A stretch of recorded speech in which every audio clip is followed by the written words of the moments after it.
नमस्कार दोस्तों। दुनिया की राजनीति इस वक्त एक बेहद नाजुक मोड़ पर खड़ी है। मध्य पूर्व में फिर से हलचल तेज हो गई है। एक तरफ अमेरिका और ईरान के बीच परमाणु समझौते को लेकर बातचीत जारी है, तो दूसरी तरफ अमेरिका अपनी सैन्य ताकत बढ़ा रहा है। क्या ये शांति की कोशिश है या किसी बड़े टकराव से पहले की तैयारी? आज की इस वीडियो में हम पूरी डिटेल में समझेंगे आखिर अमेरिका और ईरान के बीच चल क्या रहा है, परमाणु डील क्यों इतनी अहम है और क्या वाकई युद्ध का खतरा है। दोस्तों, अमेरिका और ईरान के बीच तनाव नया नहीं है। 2015 में एक बड़ा परमाणु समझौता हुआ था जिसे JCPOA कहा जाता है। इस डील के तहत ईरान ने अपने परमाणु कार्यक्रम को सीमित करने पर सहमति दी थी और बदले में उस पर लगे अंतर्राष्ट्रीय प्रतिबंध हटाए गए थे। लेकिन 2018 में अमेरिका इस समझौते से बाहर निकल गया।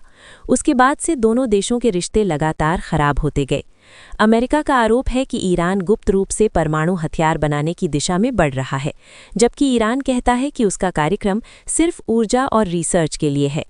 ताज़ा खबरों के मुताबिक अमेरिका और ईरान के बीच फिर से अप्रत्यक्ष बातचीत शुरू हुई है। तुर्की और ओमान जैसे देश इस बातचीत में मध्यस्थ की भूमिका निभा रहे हैं। रिपोर्ट्स कहती हैं कि दोनों पक्ष कुछ मामलों में लचीलापन दिखा रहे हैं।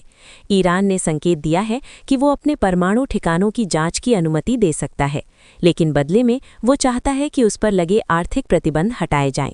यानी दोनों देश बातचीत की टेबल पर हैं, लेकिन भरोसे की कमी अभी भी सबसे बड़ी समस्या है। अब सबसे अहम सवाल, अगर बातचीत चल रही है तो अमेरिका अपनी सैन्य ताकत क्यों बढ़ा रहा है? रिपोर्ट्स के अनुसार अमेरिका ने मध्य पूर्व में दूसरा एयरक्राफ्ट कैरियर तैनात करने की तैयारी की है। इसका मतलब साफ है, अगर बातचीत फेल होती है तो अमेरिका सैन्य विकल्प खुला रखना चाहता है। ये कदम ईरान पर दबाव बनाने की रणनीति भी हो सकता है। ईरान इस समय गंभीर आर्थिक संकट से गुजर रहा है। महंगाई, बेरोजगारी और प्रतिबंधों ने वहां की अर्थव्यवस्था को कमजोर कर दिया है। पिछले महीनों में बड़े स्तर पर विरोध प्रदर्शन भी हुए। सरकार पर अंतर्राष्ट्रीय दबाव भी बढ़ा है।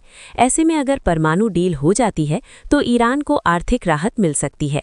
अगर अमेरिका और ईरान के बीच समझौता हो जाता है तो तेल की कीमतों में गिरावट आ सकती है, मध्य पूर्व में स्थिरता बढ़ सकती है।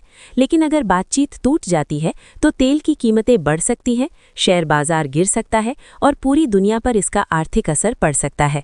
फिलहाल दोनों देश सीधी जंग से बचना चाहते हैं, क्योंकि युद्ध की कीमत दोनों के लिए बहुत भारी होगी। लेकिन हालात बेहद नाजुक हैं। एक छोटी सी गलती या गलतफहमी भी बड़े टकराव में बदल सकती है। अभी तस्वीर साफ नहीं है, लेकिन आने वाले कुछ हफ्ते बेहद महत्वपूर्ण साबित हो सकते हैं। तो दोस्तों, अमेरिका और ईरान के बीच तनाव चरम पर है, लेकिन बातचीत के रास्ते अभी बंद नहीं हुए हैं। क्या ये कूटनीति की जीत होगी या दुनिया एक नए संघर्ष की ओर बढ़ रही है? आपकी क्या राय है? कमेंट में ज़रूर बताएं। अगर वीडियो पसंद आए तो लाइक करें और ऐसे ही इंटरनेशनल न्यूज़ अपडेट के लिए चैनल को सब्सक्राइब करना ना भूलें। धन्यवाद।